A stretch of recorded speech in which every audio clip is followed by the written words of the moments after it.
Nangako ang punong ministro na si Benjamin Netanyahu na gagantihan ang pag-atake ng missile ng Iran laban sa Israel na nagsasabing babayaran ito ng tiran. Hindi nauunawaan ng rehime ng Iran ang ating determinasyon na ipagtanggol ang ating sarili, sabi ni Netanyahu sa isang pahayag na hinatid sa ilang sandali matapos ang pag-atake ng mga missile na dumating sa bisperas ng Rosh Hashanah, ang bagong taon ng mga Hudyo.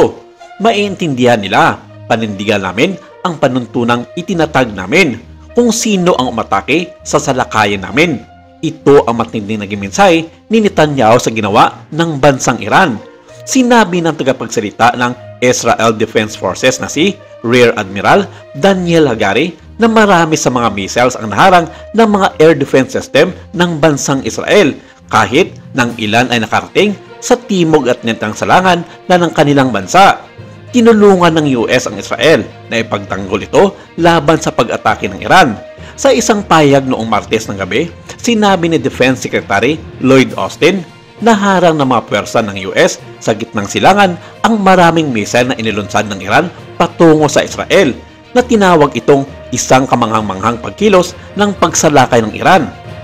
Humigit kumulang 45 minutes pagkatapos magsimula ang pag-atake at pagkatapos ng maraming mga pagharang, ang mga tao ay binigyan ng ganap na payo at malinaw na lumabas na sa kanilang mga kanlungan. Sinabi ng mga rescue service sa Israel na 2 tao ang nasugatan ng mga shrapnels at hindi naman naging maluba ang kanilang mga sugat. Sinabi ng mga autoridad ng Palestinian sa West Bank na isang Palestinian na lalaki ang napatay sa pamamagitan ng isang missile na bumagsak sa Jericho, kahit na hindi malinaw kung saan nanggaling ang mga missiles. Tumangging magkomento ang isang Israeli military spokesman noong Miyerkules nang tanungin tungkol sa mga ulat ng Israel media na ang ilan sa mga missiles ng Iran ay tumama sa mga airbases nito na nagdulot ng kaunting pinsala sa mga gusaling pang-administratibo ngunit hindi kritikal na infrastruktura tulad ng mga runway at mga radar installations. Ang misyon ng Iran sa United Nations sa isang pahayag na inilabas sa ilang sandali matapos ang pag-atake sa Israel ay tinawag itong legal, makatwiran at lehitimong tugon sa mga gawaing terorista ng rehimeng Zionist ng bansang Israel na kinabibilangan ng pagtarget sa mga mamamayan at interes ng Iran at dumalabag sa pambansang soberanya ng Islamic Republic of Iran. Ang Israel ay nagsagawa ng maraming airstrike sa Timogang Lebanon at Beirut nitong mga nakaraang araw na naging dahilan para mapatay ang pinuno ng proxy group nito na Hezbollah na si Hassan Nasrallah at naging sanhi ng paglikas ng 1 milyong katao sa Lebanon mula sa kanilang mga tahanan at ipinayag at kinumpirma ito ng punong ministro ng Lebanon. Mas maaga noong Martes, sinabi ng Israel na naglunsad din ito ng limitadong ground incursion sa southern Lebanon. Kalaunan ay tinawag ng makapangyarihang Iranian Revolutionary Guard Corps o IRGC na ang missile barrage ay isang tiyak na pagganti para sa pagpaslang ng Israel kay Ismail Haniyeh, ang matagal ng pinuno ng politika ng Hamas na napatay sa aksayang welga sa Tehran matapos siyang dumalo sa inaugurasyon ng bagong Iranian president noong huling bahagi ng Hulyo.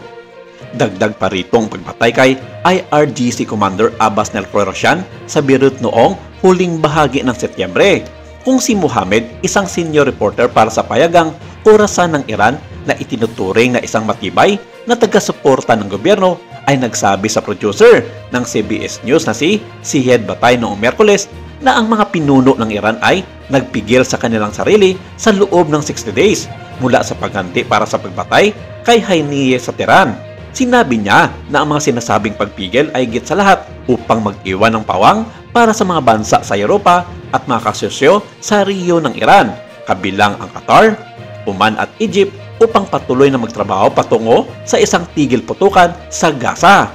Ang Iran ay naglunsad ng hindi bababa sa 180 ballistic missile patungo sa Israel noong Martes ng gabi na nag-udyok ng mga alerto para bigyan babala ang mga tao na sumilong sa buong bansa. Ang mga missile ay nakitang pumasok sa airspace ng Israel mula Tel Aviv hanggang Jerusalem. Karamihan sa mga Iranian ay ayaw makipag-usap sa CBS News tungkol sa kanilang mga pananaw sa pag-atake ng missile ng Iran sa bansang Israel o kung ano ang posibleng susunod na mangyayari dito.